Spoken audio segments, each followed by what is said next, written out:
Arestado ang dalawang high-value target matapos makuhanan ng mga iligal na droga sa isinagawang bypass operation ng mga operatiba ng PNP at Philippine Drug Enforcement Agency BARM sa Barangay Martinez, Poblacion 4, Cotabato City nito lamang ika-21 ng Hulyo taong kasalukuyan. Kinilala na PDEA BARM Director Gil Cesario Castro ang mga suspect na si alias Homer, 31 na taong gulang at si alias Abu Bakar, 31 na taong gulang.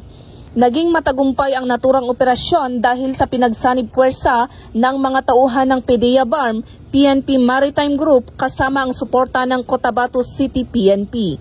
Nasamsam sa operasyon ang 5 piraso ng heat-seal transparent plastic sachet na naglalaman ng hinihinalang shabu na tinatayang may kabuuang timbang na 250 gramo at nagkakahalagang humigit kumulang 2 milyon, bypass money, isang cellphone, 2 wallet at mga identification cards. Ang mga suspect ay nahaharap sa kasong paglabag sa Section 5 ng Article 2 ng Republic Act 9165 o ang Comprehensive Dangerous Drugs Act of 2002 na may kaukulang parusang habang buhay na pagkakakulong.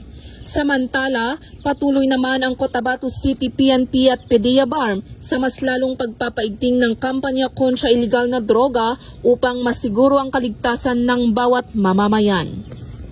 Mula rito sa rehiyon ng Bangsamoro, ako ang inyong Police News Network Correspondent, Patrol Woman Leonora Gawang, alagad ng batas, tagataguyod ng balitang pulis.